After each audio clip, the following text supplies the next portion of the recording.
When I think about my 3 playthroughs to The Last of Us 2, I think of brutal violence,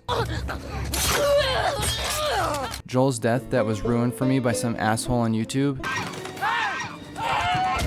and 2 awkward sex scenes. You like what you see? I still got the move. When I asked my wife what she thought about when I brought up The Last of Us 2, she said the part where Abby falls off the crane on the skyscraper,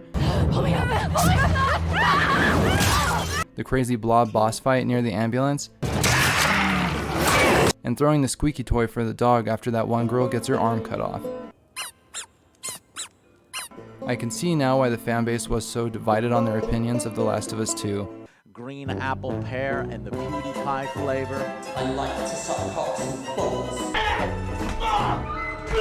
You either loved it or hated it. You either remembered how awesome it felt to blow people up with Ellie's bow and Abby's pipe bombs, or remembered how fun it was to throw the tennis ball for one dog and the squeaky toy for the other dog. What did you say? What the fuck did you just say? Everyone who actually played the game took something different away from it. The most popular opinion is that the game was falsely advertised, the game's story sucked ass, and the moral of the story is that revenge is bad. I do agree with the game being falsely advertised. I don't think the story sucked ass, and the moral of the story is that people need to let things go because nothing good comes out of holding on to shit, no matter how badly you were wronged by someone. The only reason I ended up playing through the game more than once wasn't because I loved it so much that I couldn't get enough of it. It was actually because my game capture card wasn't working properly and I was forced to fully embrace everything The Last of Us 2 has to offer. Oh my god.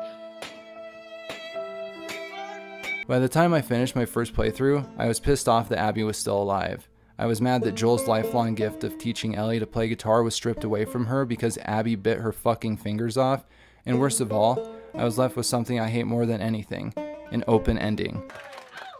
I'm out. My wife said the part that bothered her most was when Ellie finally goes back home. She doesn't seem at all bothered by the fact that nobody is waiting for her, and she has nothing left to lose. I just hated the fact that in that empty house, I sounded even worse playing the guitar with the fingers Ellie had left than I did when I was given 2 times to practice on it back in the theater. That music sounds like shit. No, it's just young and hip, so you don't get it, Sharon. Certain things in this game started to really drive me crazy. At times, the game has you unnecessarily press the triangle button to lift objects, open doors, and boost whoever you're with up somewhere you can't reach yourself. I'm sure these were hidden loading screens of some sort, but just simply holding triangle and not having to repeatedly press a button to perform an action that is meant to seem strenuous is pointless. I don't understand why I couldn't just press triangle once and perform the task instead of holding it, because I used that few seconds to take a drink or stare off into space. The jump button is nothing to write home about either. There were so many times I jumped off and got caught on something resulting in a falling death animation or a crazy glitch that eventually killed me somehow. Now that's what I call karma. Who's laughing now? Where I got the most confused from other reviews was the gameplay expectations. E3 2018 showed us everything we should have expected. A dodge button, a jump button, the ability to go prone, and some updated weapon features was all that was shown, and exactly what was delivered. Small improvements on everything that worked in the first game was all that anybody should have expected. The fact that Naughty Dog actually delivered on something they originally showcased is more than some video game companies can say they ever did.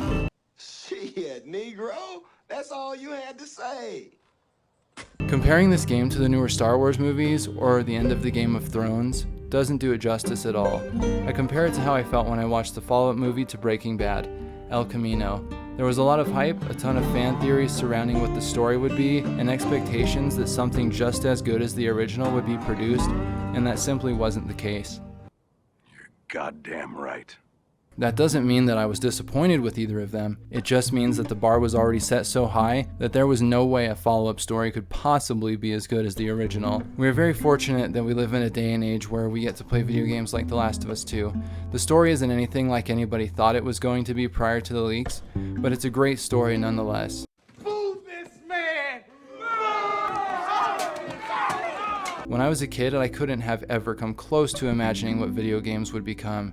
Even with a story that at least half of the people who played it hated, it is still better than the majority of movies that have come out in the last decade. If this game was a standalone game and The Last of Us 1 didn't exist, People would be talking about how incredible it was, and claim that it was one of the greatest games of all time.